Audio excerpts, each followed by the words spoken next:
자, 그 다음에 7번에 개업공인중개사가 다가구 주택. 이건 판례가 최근에 나온 것 때문에 실무적으로 문제를 구성해 본 거예요. 다가구 주택의 일부에 대하여 임대차 계약을 중개하면서 실무상 취한 조치이다. 틀린 것은 1. 임대 의뢰인에게 이미 거주해서 살고 있는 다른 임차인의 임대차 계약 내역에 관한 자료를 요구해서 확인한 다음에 임차 의뢰인에게 설명하고 자료를 제시하였다. 잘했다, 잘못했다, 잘했다. 실무상 취한 조치이다. 틀린 것을 겠으니까 그리 취했다, 잘했다. 위 일의 설명한 내용을 확인 설명서 원서식, 다가구 주택이니까 주거용 건축물 맞죠? 원서식의 어느 란에 그 내용을 기재하느냐. 실제 권리관계 또는 공시되지 아니한 물건의 권리사항란에 그 내용을 기재하여 교부하였다. 잘했다, 잘못했다, 잘했다라는 소리입니다. 자, 7, 8 봅니다. 이 부분은 특히 지적을 하고 가야 돼요. 알겠어요? 확인 설명서 쓰시기네. 자, 이 확인 설명서 쓰시기에 권리관계 적는 난이 있지. 기본 확인사항란에. 보이죠? 기본 확인사항란의 권리관계입니다. 이거 뭐라고 돼 있노? 등기부 기재사항이라고 돼 있어. 이건 제가 네모테두리는 제가 친 겁니다. 그 소유권에 관한 사항과 소유권 외의 권리에 관한 사항을 이렇게 구분해서 기재를 해요. 자, 그러면 미공시된 권리관계도 있을까 없을까? 있지. 특히 다가구 주택의 임차인에 관한 권리는. 그렇죠? 그럼 그걸 확인하는 거는 여기에 기재한다, 안 한다? 안 한다. 어디에 기재한다? 어디에 기재한다? 어디에 기재한다? 봐. 무슨 확인사항? 세부 확인사항에 9번 날이 있는데 제목 읽어봐봐. 실제 권리관계 또는 공시되지 않은 물건의 권리사항. 요 난에다가 기재를 한다라는 소리입니다. 그렇죠? 이거 한번 읽어봐요. 9번에. 실제 권리관계 공시되는 물리권리상 요 난은 매도 임대 의뢰인이 고지한 사항. 왜 고지했겠노? 개업공인중개사가 자료 제출을 요구했으니까 고지한 사항이다. 예를 들면 어떤 거? 법정지상권, 유치권, 주택임대차 보호법에 따른 임대차, 토지에 부착된 조각물 정원수, 계약전 소유권 변동 여부, 도로의 점용 허가 많아. 이런 것들을 자료 제출을 요구해가 확인한 사항들을 기재한다라는 소리예요. 알겠습니까? 그러니까 지금 그 지문 봐봐. 2번 지문에 위 1의 설명한 내용을 확인 설명서 원서식의 실제 권리관계 또는 공시되지 않은 물건의 권리사항란에 그 내용을 기재하여 교부하였다. 잘했다, 잘못했다, 잘했다. 3번 임대차는 그 등기가 없는 경우에도 주택의 인도와 주민등록을 마친 때는 다음 날부터 제3자에 대하여 효력이 생긴다고 설명하였다. 잘했다, 잘못했다, 잘했다. 대항력이 생긴다고 설명한 거죠? 잘했다. 4번 임차인이 다른 담보권자 줄 거예요. 다른 담보권자보다 우선하여 보증금을 변제받기 위해서 그거 줄 거예요. 다른 담보권자보다 보증금을 우선하여 변제받기 위해서. 이게 무슨 권? 무슨 변제? 택도 없는 소리. 제가 일부러 줄 거라 한 거는 알수요. 자, 앞으로 여러분들 시험 지문을 읽잖아. 읽을 때 이 표현 나오잖아. 줄 끊는 거. 다른 담보권자보다 우선하여 보증금을 변제. 이런 표현 나오잖아. 그러면 최우선 변제 이 소리야. 최우선 변제 받기 위해서는 이 소리야. 담보권자보다 우선해서 받는다잖아. 자, 봐봐요. 이게 왜 최우선 변제냐? 담보권자는 무슨 변제권이 있노? 그 우선 변제권 있는 그 사람보다도 더 우선해서 받는데 그럼 뭐고? 그런 기다 이 말이에요. 그러세요. 그럼 최우선 변제 받기 위해서는 이렇게 되는 거지? 임대차 계약서 원본에 확정일자 받아야 한다고 설명했다. 잘했나? 잘못했나? 잘못했다. 그렇잖아. 틀린 거 이런다 이 말이에요. 자, 그럼 제가 질문합니다. 채자 띄고 우선 변제권. 우선 변제권이 뭡니까? 이리 물었어요. 뭐라고 답할래요? 자, 힌트. 최우선 변제권이 뭡니까? 물으면 다른 담보권자보다 우선해서 변제받을 권리 하면 돼. 그럼 그냥 우선 변제권이 뭡니까? 하면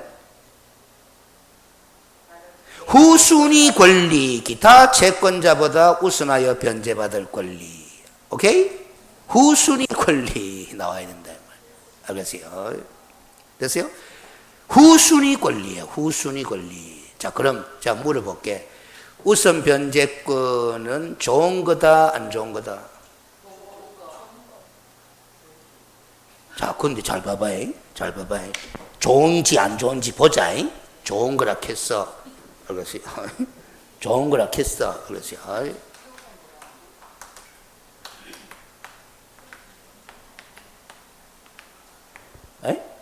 임차권이 3개가 있어. 알겠어요? 다 등기 안 했어. 근데 1번 순위, 2번 순위, 3번 순위야. 이 사람들이 다 대학력 갖췄어.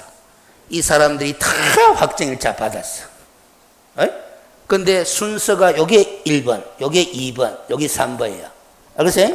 그러면 3번 임차권자도 우선 변제권 있나 없나?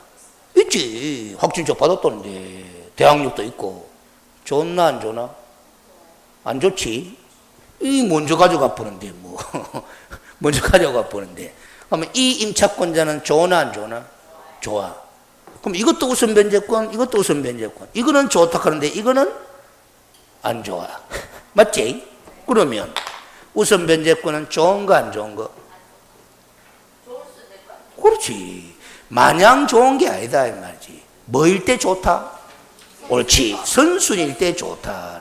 그러면 최우선 변제권은 좋은 거 안 좋은 거? 그건 마냥 좋은 거. 마냥 좋은 거. 그러세요. 그렇잖아. 이게 마인드 차이다. 모르는 게 아니다. 지금. 마인드의 문제. 그러세요. 마인드. 그 다음 5번에 임대차 계약안이 끝난 경우에도 임차인이 보증금을 반환받을 때까지는 임대차 관계는 계속 존속한다. 주택임차보호법 조문이죠. 그렇죠. 그 다음 8번. 농지거래 중개하면서 중개인에게 설명한 내용으로 옳은 것은 이라서 농지거래할 때 알아야 되나 몰라야 되나? 알아야 되죠. 자, 근데 1번 농지 전용 허가를 받거나 전용 신고를 한 자가 농지를 소유하는 경우에는 농지증 발급받아야 된다, 안 받아야 된다? 받아야 됩니다. 그러세요. 받아야 됩니다. 그러세요. 받아야 된다. 받아야 된다. 받아야 된다. 여전히 농지다, 농지 아니다. 농지다라는 거죠. 그러세요. 근데 이미 농지 전용 허가 받았나, 안 받았나? 자, 봐봐. 농지 전용 허가를 받았어. 농지 전용 신고를 했어. 현재 전용 목적 사업을 착수했다, 안 했다? 안 했다, 이 말이지. 그러세요. 전용 허가는 받았는데, 근데 현재 농지다, 농지 아니다? 농지다. 그러면 농지증 발급 받아야 됩니다. 그런데 이미 농지 전용 허가나 신고를 했나, 안 했나? 했지. 그럼 농지 이외에 다른 용도로 사용하기로 이미 허가 받은 거잖아. 그럼 앞으로 농업 경영한다, 안 한다? 앞으로 안 한다. 농지 전용 허가 받았잖아. 농지 전용 신고했잖아. 현재는 뭐다? 농지기 때문에 농지증 발급받는데 전용 허가를 받았으니까 농업 경영한다, 안 한다? 안 한다. 그러면 자, 봐봐요. 듣습니다. 공법 시간에 농지법을 안 해서 그래. 자, 여러분들 농지 취득 자격증명 발급 신청을 하잖아. 농지증 발급 신청을 합니다. 시구 읍면장한테 신청하면은 첨부 서류를 내야 돼. 제일 중요한 첨부 서류가 이겁니다. 나는 이 농지를 취득해가 앞으로 뭐 하겠습니다? 농사 짓겠습니다. 그리고 농사 질 능력이 있습니다. 이게 제일 중요한 거 맞지? 그걸 적어야 한다, 안 적어야 한다? 적어야 되지. 그 적은 서류 이름이 이거라. 잘 봐요. 농업경영계획서야. 농업경영계획서야. 그럼 자, 주말 체험 영농 목적으로 농지를 취득합니다. 농지증 발급 받아야 됩니다. 농지기 때문에. 그런데 내가 농업 경영하겠다는 거예요? 주말 체험 영농 하겠다는 거예요? 체험 영농 하겠다는 거지. 그러면 주말 체험 영농 계획서 하는 게 있단 말이에요. 주말 체험 영농 계획서를 첨부해가 내는 거예요. 그러세요. 자, 그러면 농지 전용 허가를 받은 자가 농지를 취득할 때는 에이? 농지 취득 자격증명 발급 신청을 하는데 농업 경영할 목적이 있나 없나? 없지? 그럼 뭘 안 내면 된다? 농업 경영 계획서를 안 내면 되는 거야. 낼 필요가 없는 거야. 그러니까 농업 경영 계획서를 제출하지 않고도 농취증을 발급받을 수 있는 경우인 거예요. 알겠습니까? 자, 이것도 봐. 경북대학교가 농과대학이 있나 없나? 있어. 학생들 뭐 실험 실습 용지로 농지를 취득한다. 한다. 농지 취득한다. 농취증 발급 받는다 안 받는다? 받아야 된다. 농지라 농지. 그런데 농업 경영 목적이다. 실험 실습 목적이다. 농업 경영 계획서를 제출하지 않아도 된다. 이 소리야. 그러세요. 오케이? 현재 상태가 농지면 농취증 발급 받아야 되는 거예요. 근데 앞으로 농업 경영할 거다 안 할 거다? 안 할 거다? 그러면 농업 경영 계획서 제출할 필요가 없는 거야. 그럼 옛날에는 봐봐요. 주말 체험 농농은 농업 경영이라 아니라? 아니지. 취미 영농이니까 농업 경영이 아니다 이 말이야. 그러면 옛날 농지법에서는 취미 영농 목지로 농지를 취득할 때도 농취증 발급 받을 때, 발급 신청할 때 농업 경영 계획서 제출 안 해도 됐어.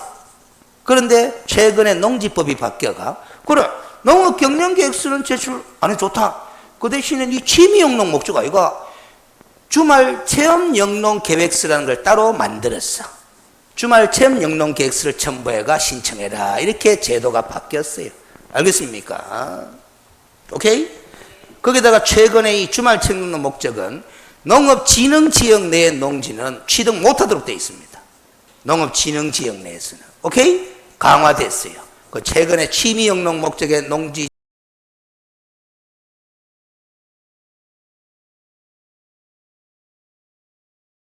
토지거래계약 허가받은 농지를 취득하는 경우에는 농취증 발급받은 것으로 뭐 본다. 오늘 오전에 했지? 틀린 거.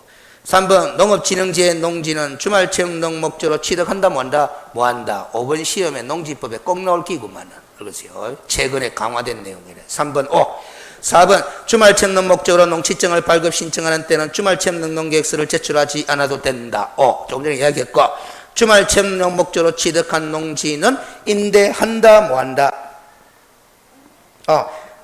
4번은 틀렸어요. 주말체험농 계획서 내야 돼. 5번 주말 체험농농 목적으로 농지를 취득해 놔놓고 임대하면 되겠다 안 되겠다? 안 된다라는 겁니다. 자, 근데 이거는 이렇게 하면 돼. 여러분들이 지금 생각으로 마인드로 취미 영농 목적으로 농지를 취득해 놓고 지가 취미 농사 안 짓고 임대한다. 이 상식적으로 납득이 간다 안 간다? 안 간다. 그래서 틀렸다 이 판단했잖아. 그리 공부하지 말고 뭐로 가도 서울만 되도록 하는 게 아니라 자, 농지법상 임대차 위탁 경영, 위탁 영농, 그 다음에 임대차는 사용대차도 포함. 알겠어요? 이거 농지법상으로 금지다, 허용이다. 자, 공부 요래나 원칙 금지. 예외적으로 뭐 잘 돼. 그냥 허용 공부하지 말고 요래나.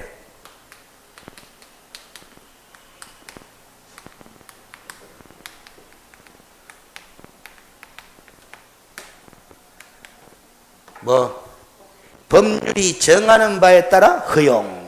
알겠어요? 뭐가 정하는 바에 따라? 법률이 정하는 바에 따라 허용. 그러면 허용되는 경우는 법에 정해놨다 안 정해놨다? 정해놨다. 그 정해진 경우 이외에는 무조건 뭐다? 금지야. 알겠어요? 그러면 여러분들 공부하면 징집이 어떻고, 알겠어요? 공부가 어떻고, 출산이 어떻고 막 이리 나와. 알겠습니까? 그런 게 됩니다. 그런데 주말 체험농 목적으로 농지를 취득해 놔놓고 임대 허용한 규정이 있다 없다? 없다. 알겠습니까? 9번 토지 이용 계획 확인서에 의하여 공법상 이용 및 거래 규제에 관한 사항을 조사 확인하는데 토지 이용 계획 확인서와 관련한 설명을 틀린 것은 1. 지역, 지구, 구역 등의 명칭을 쓰는 모든 것을 확인할 수 있나 없나? 없어. 알겠습니까? 모든 것을 확인해 드리지는 못합니다. 아까 읽었지? 토지 소유자 나온다 안 나온다? 안 나온다. 그것 때문에 2번이 틀린 거예요. 소재지, 지번, 지목, 면적은 확인할 수 있다 없다? 있습니다. 그러나 토지 소유자는 확인한다 뭐한다? 뭐한다. 토지 소유자는 뭐 띠가 확인한다? 등기사항 증명서를. 3번 철도보호지구, 교육환경보호구역 등과 같이 별도의 지정 절차 없이 법령 또는 자치법규에 따라 지역지구 등의 범위가 직접 지정되는 경우에는 그 지정 여부를 확인하지 못할 수도 있다. 아까 설명했죠? 그렇죠? 토지 거래 계약에 관한 허가구역의 지정 여부도 확인할 수 있더라 없더라? 있더라. 5번 지역지구 등에서의 행위 제한 내용은 신청인이 뭐한 경우에만 기재한다? 신청한 경우에만 기재한다라는 거야. 그러면 신청했어. 그러면 기재된다 안 된다? 기재되는데 기재할 내용이 많다 적다? 적을 수도 있고 많을 수도 있는데 많으면 장수가 늘어난다 안 늘어난다? 늘어난다. 수수료가 늘어난다. 이 소리. 알겠어요? 실제로 그래요. 무슨? 그럼 봐봐요. 개업 공인중개사 정도 능력을 갖춘 사람이라면 행위 제한 내용까지 발급해 주세요. 하면 수수료까지 줘가면서 신청할 필요 있다 없다? 없다. 뭐 찾아보면 되니까. 공법책이 안 나오는 것도 많지.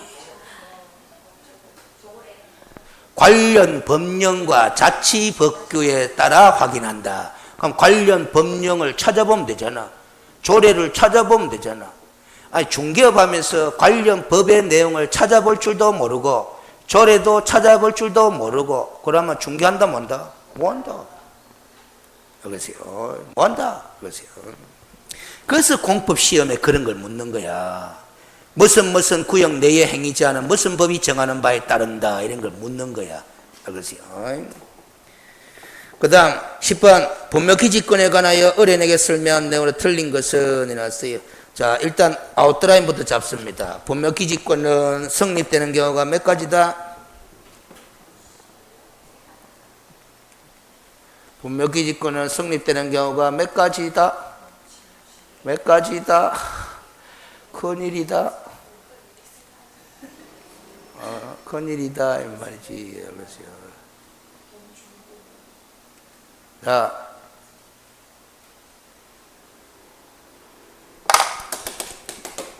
분묘기지권이 판례상 성립되는 경우는 몇 가지다? 자, 1번 제목 무슨 형? 성낙형. 성낙형. 성낙형 분묘기지권. 읽어봅니다. 분묘기진 토지가 분묘소유권자 아닌 다른 사람의 소유인 경우에 그 토지 소유가 분묘소유자에 대하여 분묘소유지를 성낙한 때는 그 분묘기지에 대하여 분묘소유자를 위한 지상권 유사의 물건을 설정한 것으로 보아야 하고 이때는 분묘기지권이 성립합니다. 성낙형. 읽어보면 알아 무슨 소리인지. 읽었는데도 모르면 민법 공부 꽝. 왜 이러나? 에이, 또 이거네.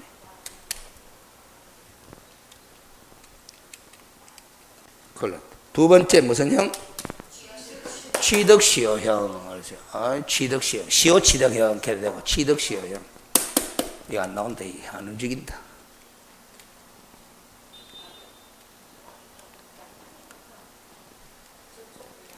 접촉불량인지.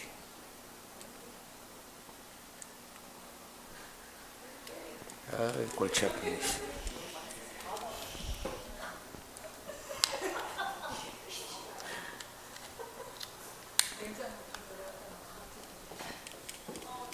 안 나오네. 자, 3번이 뭐냐 하면은, 취득시효형이 있는데,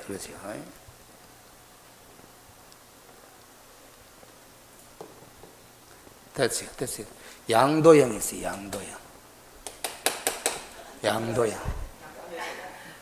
양도형 분묘기지권. 자, 성낙형, 취득시효형, 무슨 형? 양도형. 이 양도형이, 알겠어요? 여러분, 민법에서 공부하는 법정지상권 있지? 하고 비슷한 문장으로 갑니다. 잘 봐요. 자기 소유 토지에 분묘를 설치하고 내 땅에다가 분묘를 설치했대. 남의 땅이 아니래. 이를 타인에게 양도한다. 뭐를? 땅을 양도하는데 그 분묘가 평장된 것으로서 외부에서 인식할 수 없는 경우를 뭐하고는 제외하고는 당사자 간에 분묘를 이장하겠다는 특별한 의사표시, 특별한 약정이 없으면 분묘 철거에 관한 이장에 관한 특약이 없으면 타인의 성락을 얻어 그 소인의 분묘를 설치하면 타인의 토지대야 지상권 유사의 물건을 취득하는 것에 준해서 땅을 판 사람은 그 분묘를 소유하기 위하여 땅을 산 사람 토지에 대하여 지상권 유사의 물건을 취득한다라는 거야. 이게 민법에서 법정지상권, 그것도 관습법상 법정지상권이 성립되는 경우와 유사한 케이스를 된다. 관습법상 법정지상권이에요. 그거와 유사한 케이스다라는 거지. 그래서 분묘기지권이 성립하는 경우는 성납형, 그 다음에 취득시효형, 그 다음에 양도형. 그렇죠. 양도형. 그걸 갖는 게 됐어요. 큰일 났네. 됐습니다. 들어가 있어.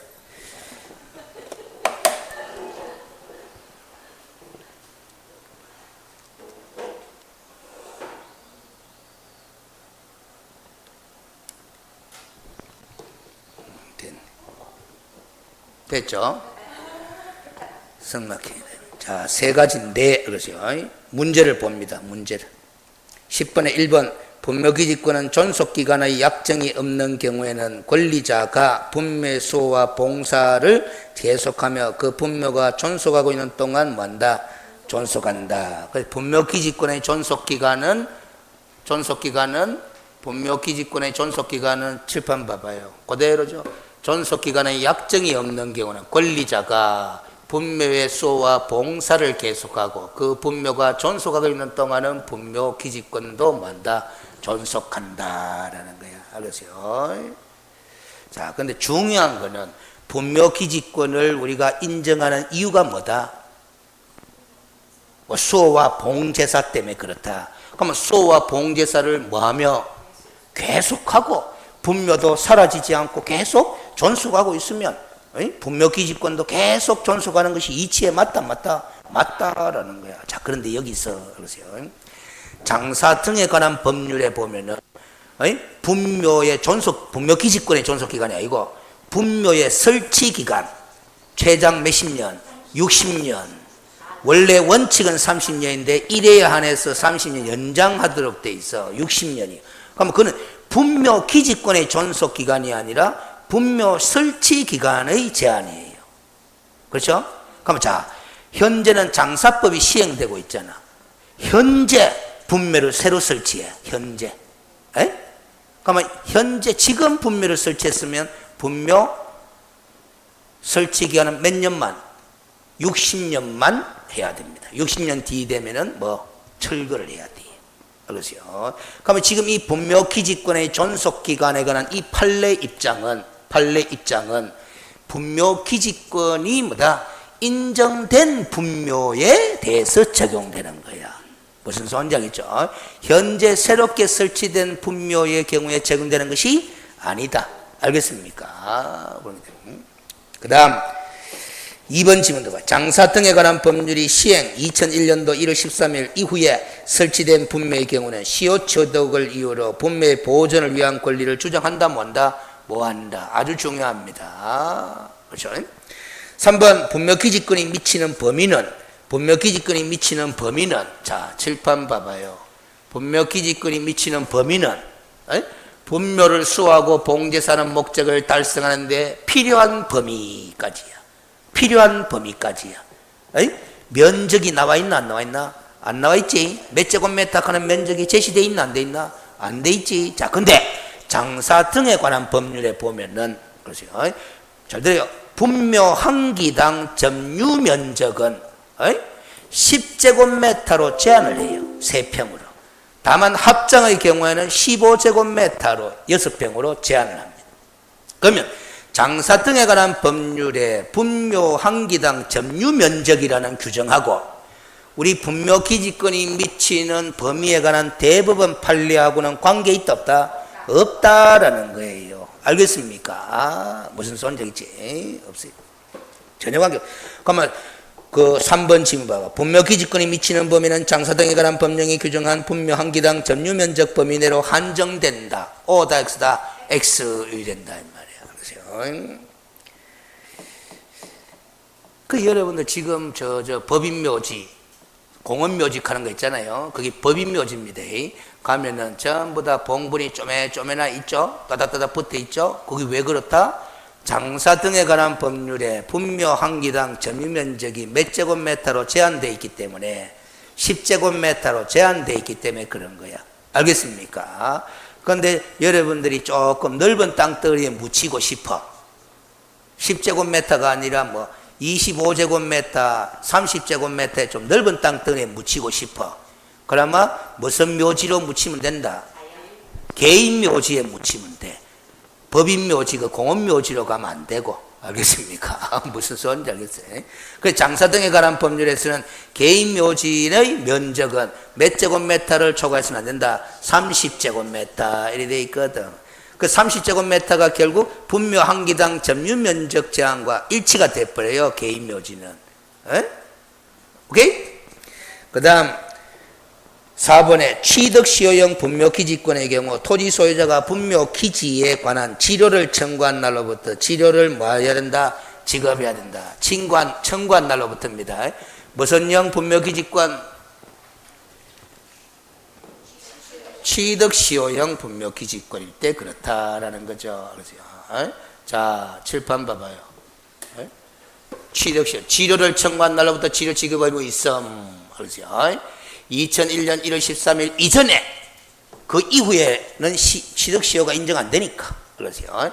타인의 토지에 분묘를 설치한 다음에 20년간 평원공연하게 분묘의 기지를 점유함으로써 분묘기지권을 시효로 취득하였더라도 분묘기지권자는 토지 소유자가 분묘기지에 관한 지료를 뭐하면 청구하면 그 청구한 날부터 지료를 지급할 의무가 있다. 알겠습니까? 오케이? 그런데 양도형일 때 보자 말이지. 지료 지급. 분묘기지권이 성립한 때부터 지료 지급 의무가 있다라는 거야. 성립한 때로부터 양도형일 때는. 알겠어요? 자, 그래서 머릿속에 분묘기지권은 성납형, 취득시효형, 양도형.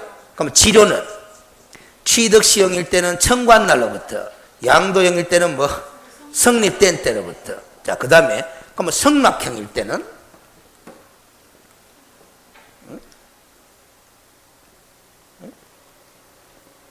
성납형일 때는 지료 약정에 따르되 약정이 없으면 무상입니다.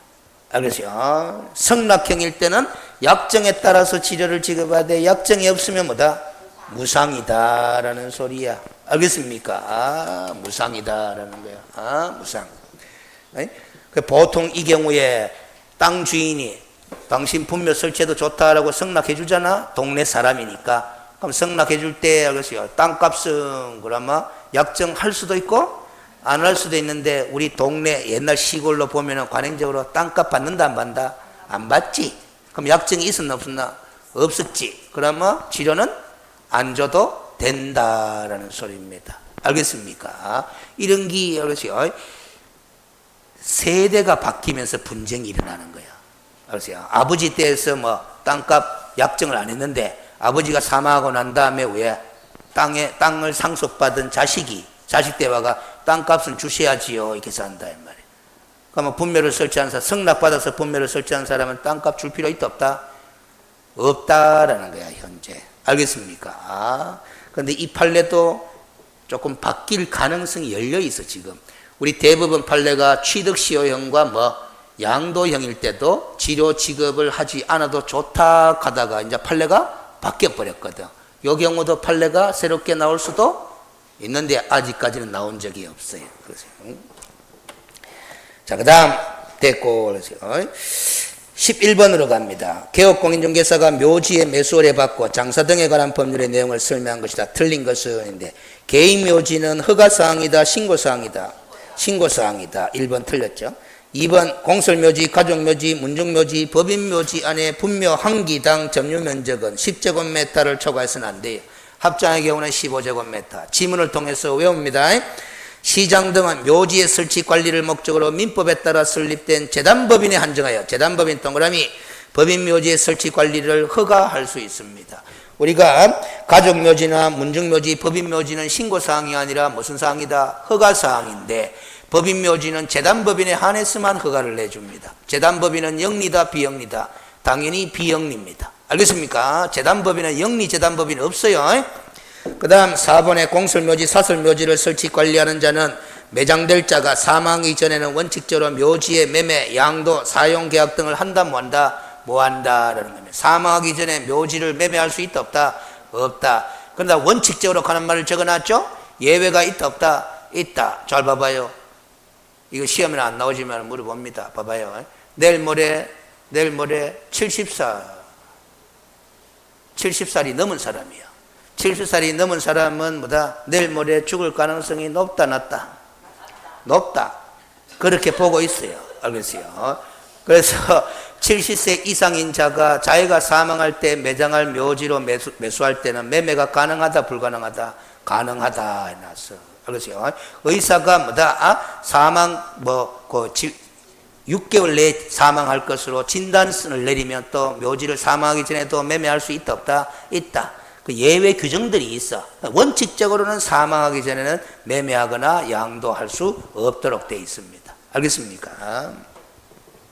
근데 우리 장사법에는 70세로 되어 있어. 70세. 그렇죠. 그것도 나중에 법 개정해가 또 75세, 80세로 올리겠지. 알겠어요. 그 다음 5번에 2001년 1월 13일 이 장사법이 시행된 날입니다. 설치된 분묘 설치 기간은 몇 년으로 하되 30년으로 하되 연장을 신청하는 경우는 1회에 하나여 30년으로 하여 그 설치 기간을 뭐 하도록 되어 있다? 연장하도록 되어 있습니다. 한 번만 연장이 가능합니다. 그래서 최장 몇십 년? 60년입니다. 알겠어요? 60년입니다. 근데 60년까지 갈 것도 없어요. 나중에는 뭐야? 안 찾아옵니다. 그래서 12번 개업공인중개사가 작성 교반한 확인 설명서 서식에 관한 설명이다. 틀린 것은 서식은 몇 종류다? 4종류다. 1. 중개가 완성되어 거래계약서 작성하는 때 작성하는 거죠. 2번 서식은 4종류로 구분해서 작성하죠. 그렇죠? 주거용, 비주거용, 토지, 임목광업재단, 공장재단. 3. 개업공인중개사 기본 확인사항과 세부 확인사항 그리고 중개보수 등에 관한 사항으로 구분해서 기재를 합니다. 자, 아까 기본 확인사항도 봤다 안 봤다? 봤다. 알겠어요? 세부 확인사항도 봤다 안 봤다? 봤다. 중개보수 등에 관한 사항을 기재하는 부분은 봤다 못 봤다? 못 봤다. 지금 보자라는 소리죠. 알겠습니까? 자, 이래. 중개보수 등에 관한 사항이다 이 말이지. 13번. 아까 12번은 1조 소음 진동 등 환경 조건에 관한 사항으로서 세부 확인 사항이었고 13번이 중개보수 실비 그러면 산출 내역 요리되어 있다 이 말이지. 알겠습니까? 요거 한번 읽어봐요. 뭐라 되어 있는 거. 중개보수는 시도 조례로 정한 요율 한도에서 의뢰인과 개업공인중개사가 서로 협의해서 결정하고 부가세는 별도로 부과될 수 있습니다. 이렇게 돼 있어. 그래서 실무에서 개업공인중개사는 중개보수를 받을 때 부가세 별도 받는다 안 받는다? 받는다 이 소리예요. 알겠습니까? 그런데 이거 갖고 논란이 돼요. 우리 공인중개사법의 금지행에 보면 사례, 정려 그 밖에 어떠한 명목으로도 의뢰인으로부터 중개보수 또는 실비를 초과해서 수수해서는 된다 안 된다? 안 된다. 받을 수 있는 돈은 오로지 중개보수하고 뿌이다? 실비 뿌이다. 그런데 부가세는 보수 아니지 않느냐? 실비 아니지 않느냐? 그럼 부가세는 받으면 금쟁이다 금쟁이 아니다? 그 금쟁이냐 아니냐 논란이 생기는 거야. 알겠어요? 논란이 생기는 거야. 알겠습니까? 오케이? 그런데 지금 법제처 유권 해석도 그렇고 부가세는 별도로 받을 수 있다 없다? 있습니다. 그런데 단 조건이 있어요. 법제처 유권 해석이나 국토부 해석에 따르면은 우리 그 개업공인중개사는 사업자 등록을 한다 안 한다? 한다. 그런데 사업자 등록은 간이과세 사업자가 있고 일반 과세 사업자가 있다라는 거지. 일반 과세 사업자로 등록한 개업공인중개사는 부가세를 별도로 받을 수 있으나 간이과세 사업자로 등록한 개업공인중개사는 별도로 받을 수 없습니다. 이렇게 답변을 해요. 그렇죠. 현재 정부는 그런 입장이야. 그런데 이 서식상으로는 부가세가 별도로 부과될 수 있습니다. 부과될 수 있습니다. 교수님께 이거 갖고 간이과세 사업자도 부가세 받을 수 있다는 뜻은 아니잖아. 그것이요. 일반 과세사업자로 등록한 개업공인중개사가 부가세를 받을 수 있도록 돼 있어요. 오케이? 근데 그걸 시험에서는 물어본다, 물어본다? 안 물어봅니다. 알겠어요?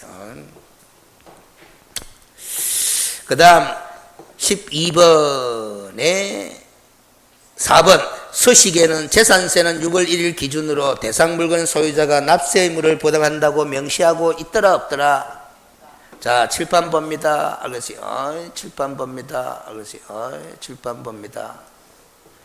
개업공인중개사 기본 확인사항의 마지막 취득 시 부담할 조세의 종류 및 세율을 적는欄이 있는데 여기에 당구장 마크가 뭐라고 적어놨다? 재산세와 종부세는 6월 1일 기준 대상 물건 소유자가 납세 의무를 부담하면서 서식에 활자체로 못 박아놨어.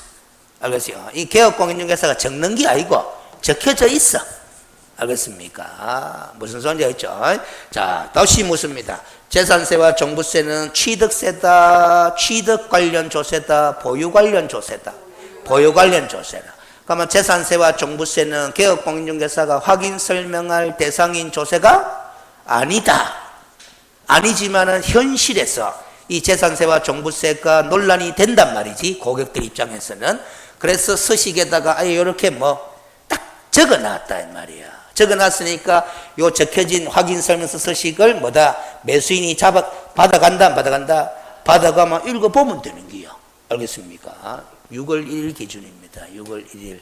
알겠습니까? 6월 1일. 그럼 매수인 입장에서는 아시죠? 등기를, 매수인은 소유권자는 등기를 언제 해야 되노? 6월 1일 이후에 해야 되는 게 이후에. 알겠어요? 보통 잔금 치르고 바로 등기하잖아? 그러면 잔금 지급일을 갖다가 뭐 6월 1일 이후로 잡아야 되는 거야. 알겠어요? 매도인은 뭐 그 전으로 잡고. 알겠어요? 근데 이런 기준을 모르면 편한 대로 그냥 작성하는 거야. 편한 대로. 그거 갖다가 집을 사자마자 뭐 낼 파이다, 세금 낼 파이다라는 거야. 그래가 중개사한테 이 일이 우회댕기고 이리 된 거야. 알겠어요? 내가 샀는지 이제 한 달밖에 안 됐는데 내보고 종부세를 뭐다 수천만 원 내라 하네. 내가 살아봤는 게 수년도 아니고 한 달밖에 안 살았는데 종부세 수천만 원 내라 하네. 중개사한테 책임만 묻는다 묻는다? 물어. 하도 논란이 있어가 아예 못 박아 놔버렸어요. 알겠어요? 이해됐나? 다시 문제로 갑니다. 12번에 5번 기재사항 중 거래 예정 금액은 거래계약서에 기재한 거래 금액을 적는다. 이거 적잖아 봐라. 거래 예정 금액. 예정이라는 글자가 들어가 있나 안 들어가 있나? 그러면 거래계약서, 매매계약서에 기재된 금액은 거래 예정 금액이가 거래 금액이가? 거래 금액하고 거래 예정 금액은 같나 다르나? 다르지. 그러면 거래 계약서에 기재된 거래 금액을 적으면 되나 안 되나? 안 되는 거야. 그럼 무슨 금액 적겠노? 무슨 금액 적겠노? 읽어봐. 중개가 완성되기 전 거래 예정 금액을 적어라. 이렇게 됐어. 중개가 완성되기 전 거래 예정 금액이 뭐고?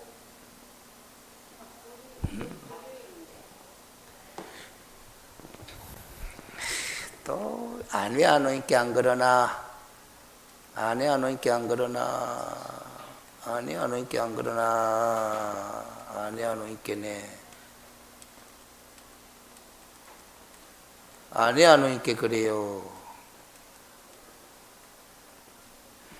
확인 설명할 사항 뭐? 요걸 말하는 거다 이 말이야. 개업공인중개사는 중개를 완성시키기 위해서 개업공인중개사는 자신의 의견 가격을 설명한다는다. 그게 거래 예정 금액이잖아. 그러세요. 개업공인중개사가 확인 설명한 금액, 그게 바로 뭐다? 중개가 완성되기 전에 거래 예정 금액이야. 설명한 걸 그대로 적는 거거든. 그렇지. 그 여러분들 봐봐요. 학개론 시험에 감정평가 물어보나 안 물어보나? 물어보잖아? 왜 물어보나? 개업공인중개사 또 잘 봐. 이 거래 예정 금액을 설명할 수 있기 위해서는 감정평가 능력 있어야 된다 없어야 된다? 있어야 되잖아. 있어야 되잖아. 있어야 되잖아. 그렇죠? 그러면 감정평가할 때 여러분들 1차적 수준의 감정평가, 2차적 수준의 감정평가, 3차적 수준의 감정평가 이런 말 들어봤나 안 들어봤나? 들어봤죠? 그러면 개업공인중개사가 감정평가하는 수준은 1차, 2차, 3차 몇 차? 2차적 수준의 감정평가잖아. 그리고 감정평가 방식에 3방식이 있나 없나? 있지? 원가 방식, 수입 방식, 비교 방식 있지? 무슨 방식으로 행한다? 비교 방식으로 한다 이 말이에요. 비교 방식, 사례 비교 방식으로 개업공인중개사는. 알겠습니까? 전문 감정평가업자가 감정평가하는 방식은 비교 방식이 아니다 이 말이지. 알겠어요? 무슨 말인지 네. 종합적으로 고려를 좀 해야 돼요. 조금씩이라도. 13번 주거용 건축물의 확인 설명서 원을 작성하는 방법에 관한 설명이 틀린 것은 1. 개업공인중개사 기본 확인사항은 개업공인중개사가 직접 확인한 사항을 적는 거 맞죠? 2번 세부 항목 작성 시에 해당 내용을 작성란에 모두 작성할 수 없는 경우에는 칸이 부족해가 모두 기재할 수 없을 때는 별지로 작성해가 첨부하고 해당 란에는 뭐라고 적으면 된다? 별지 참고라고 적으면 된다. 알겠습니까? 임대차의 경우에는 취득 시 부담할 조세의 종류 및 세율은 기재한다 안 한다? 기재 안 한다. 임대차 거래를 중개 완성했을 때 확인 설명서 서식에 조세에 관한 사항은 기재할 이유가 없잖아요. 임대차 거래인데. 건폐율 상한과 용적률 상한은 토지 이용계획 확인서에 나온다 안 나온다? 안 나온다. 그러면 건폐율 상한과 용적률 상한은 뭐를 확인해가 적으면 되노? 조례를 확인해가 적으면 된다. 그게 4번이 틀린 거. 5번 대상 물건이 주택임대차보호법의 적용을 받는 주택인 경우 계약갱신 요건 행사 여부를 기재한다 안 한다? 한다. 알겠어요? 아이 권리관계구나. 응? 권리관계구나. 워낙 많아가지고 봐봐. 눈으로 직접 봐야 절대 안 까먹는다 이 말이지. 자, 이게 확인 설명서 원서식의 대상 부분의 표시란이고, 알겠어요? 2번에 보면은 권리관계 적는 부분에 보면 요 뭐 있노? 계약갱신 요건 행사 여부, 알겠어요? 계약갱신 요건 행사 여부 이렇게 표시를 내가 적게 돼 있다라는 거지. 알겠습니까? 확인, 미확인, 해당 없어. 알겠어요? 네?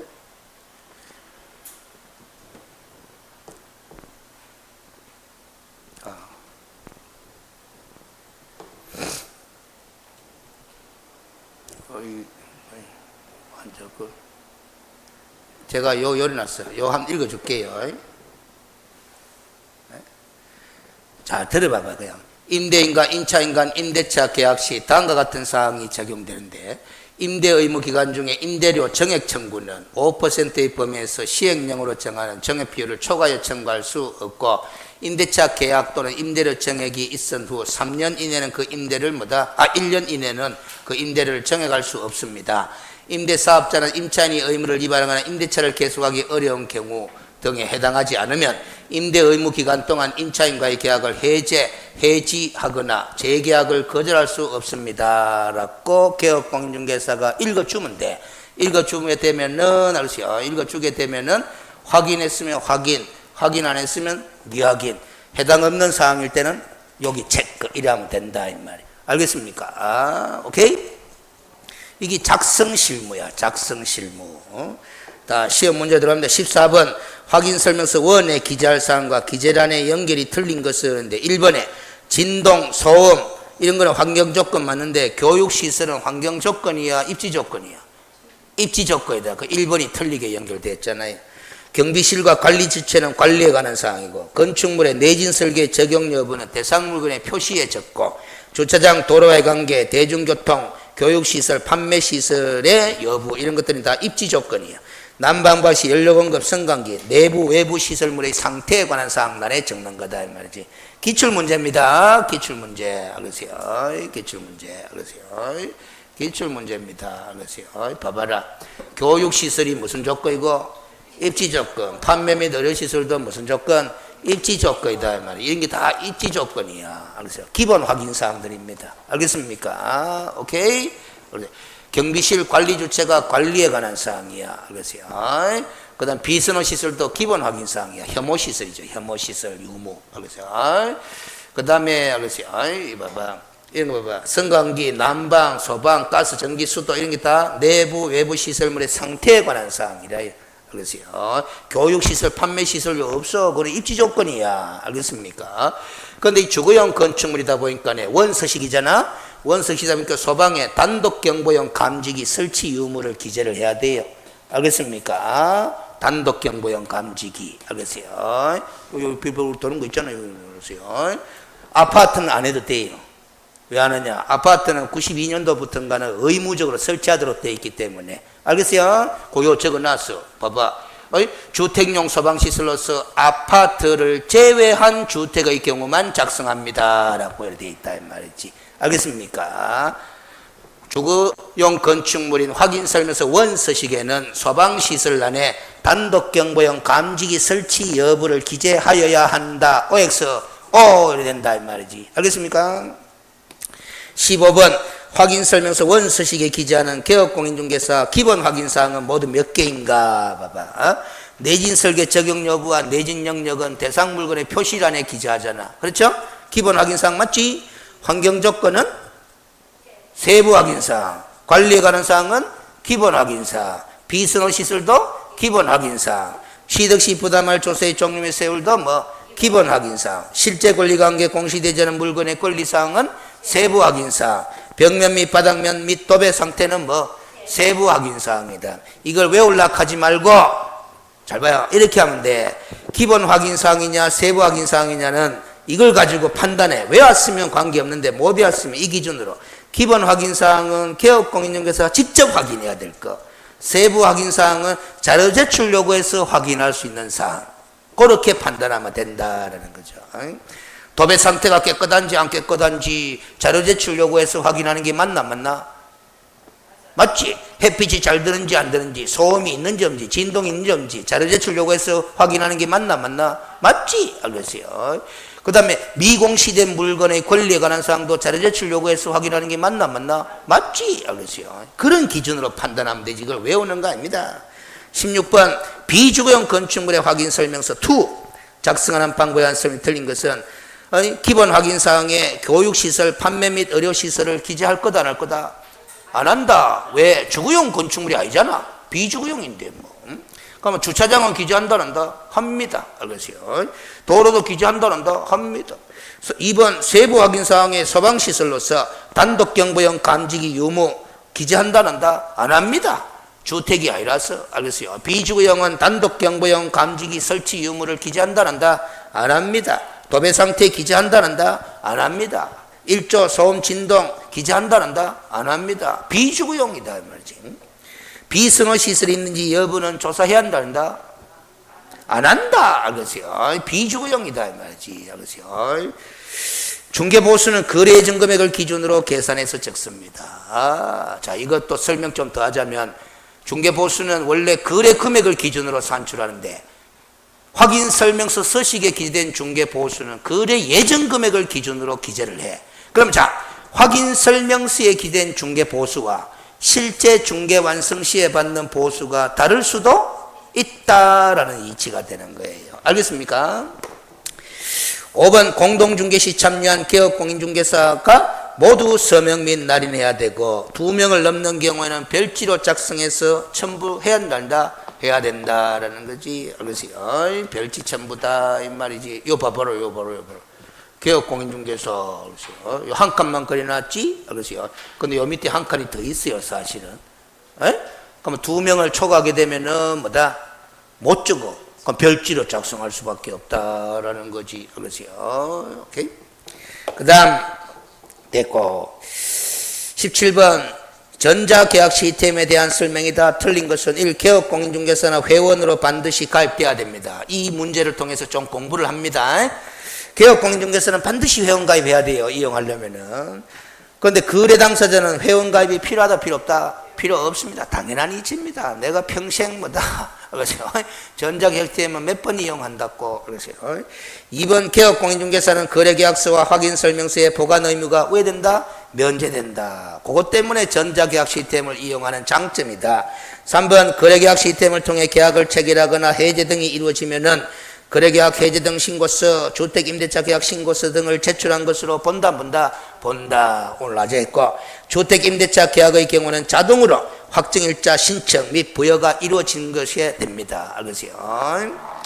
5번 거래 당사자 간의 직거래의 경우에도 거래계약 시스템을 이용하여 거래계약 신고 또는 주택임대차 계약 신고를 할 수 있다 없다? 없습니다. 지금은 직거래일 경우에는 전부 다 방문 신고해야 됩니다.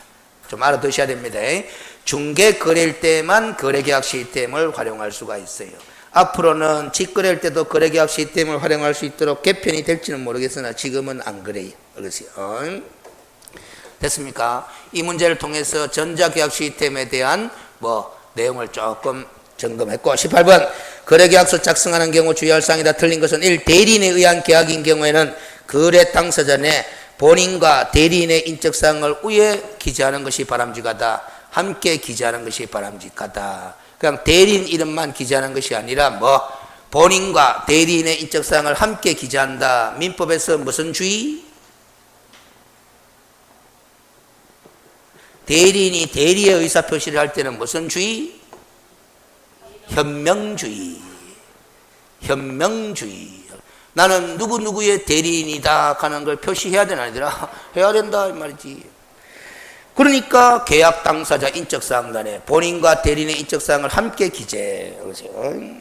2번 특별한 사정이 없는 한 부동산을 처분한 행위는 일상가사대리권을 인정한다 안 한다? 안 한다.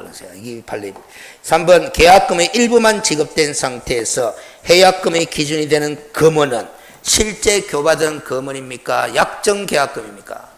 약정계약금입니다. 알겠어요? 실제 교받은 계약금이 해약금의 기준이 되는 것이 아니라 약정계약금이다. 약정은 1,000만으로 해놔놓고 오늘은 1,000만원 돈이 없는데 100만원만 일단 지급할게요. 그래 놓고 900만원 아직 지급했다 냈다 안 한 상태에서 계약을 해지하려고 그래. 그러면 몇 배를 매도인이 해약하려고 하면 2배 100을 상환해야 되는데 2천만 원을 상환해야 된다 이 소리야. 100만 원밖에 안 받았지만. 알겠습니까? 됐죠? 4번 매수인이 중도금을 지급하여 이미 이행에 착수한 이상 매수인은 계약금을 포기하고 매매 계약을 해지할 수 있다 없다? 없다. 해약금에 의한 해제는 된다 안 된다? 안 된다. 그렇죠?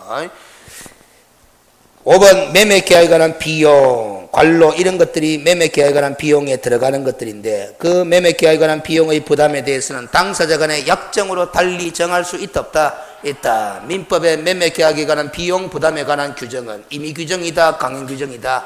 임의 규정이다. 19번 개업공인중개사가 매매 계약을 중개하는 과정에서 설명한 내용이다. 틀린 것은 1. 매도인이 부동산을 이중 매매한 경우에는 제2 매수인이 매도인의 배명에 적극적으로 가담한 경우에는 반사회 질서에 해당하는 법률행위로서 무효다. 그러세요. 2번 계약금을 위약금으로 하기로 하는 뭐가 없대? 특약이 없대. 특약이 없는데도 불구하고 그 계약금을 손해배상액의 예정으로서의 성질을 지닌 것으로 본다 못 본다? 못 본다라는 겁니다. 알겠어요? 우리가 이제 위약금, 알겠어요? 위약금의 성질을 지니기 위해서는 특약이 반드시 있어야 한다, 없어야 한다? 있어야 됩니다. 근데 이 위약금의 특약이 있게 되면은, 위약벌로서 몰수되는 위약금이 있고, 손해배상의 예정으로 작용하는 위약금이 있고, 그렇게 구분이 돼요. 그러세요. 3번, 당사자 간의 가계약금을 해약금으로 하는 약정이 있었음이 명백히 인정되지 않는 한, 매수인이 계약 체결을 포기하더라도 매도인에게 몰치되는 것으로서는 못 본다. 그러죠.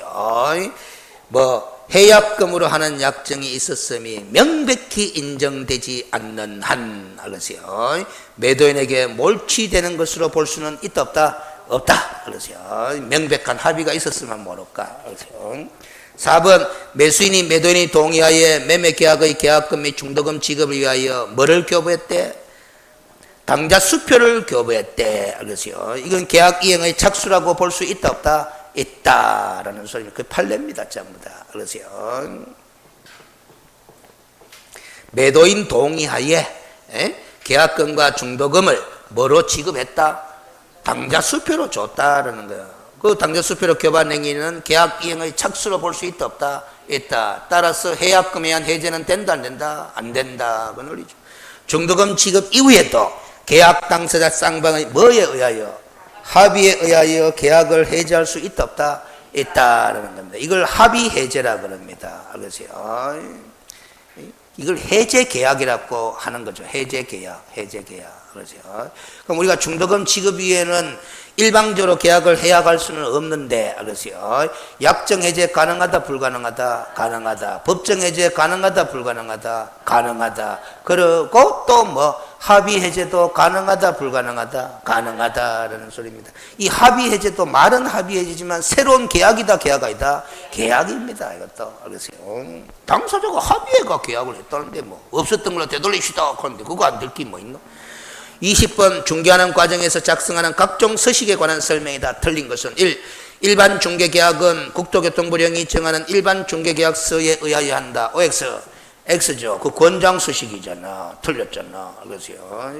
2번 전속중개계약은 국토교통부령이 정하는 계약서. 전속중개계약서죠? 그거 꼭 작성해야 되잖아. 의무사용 서식이잖아. 5. 3번 국토교통부 장관은 거래계약서에 표준이 되는 서식을 정하여 그 사용을 권장할 수 있다 없다? 있다. 그렇지만 그 표준된 서식을 정해놨다 안 정해놨다?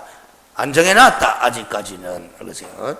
4번 주택임대차 계약을 서면으로 체결할 때는 당사자 간에 다른 합의가 없으면 법무부 장관이 국토교통부 장관과 협의하여 정하는 주택임대차 표준계약서를 어떻게 사용한다? 우선적으로 사용하도록 주택임대차 보호법 조문에 딱꼬리 적어놨어요. 이 4번 지문과 5번 지문 다 법에 주택임대차 보호법 그리고 상가임대차 보호법의 법 조문이야.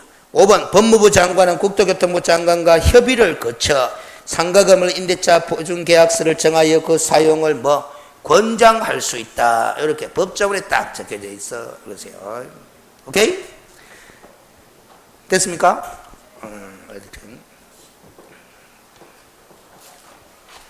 자, 이렇게 해서 마무리 짓습니다. 이 실무편에 작성해 놓은 PDF를 차근차근 꼼꼼히 읽어보면 상당히 도움이 됩니다. 다른 과목도 도움이 됩니다. 좀 보세요. 자, 오늘 마칩시다. 10시 넘었다. 마칩시다. 수고했습니다. 마칩시다.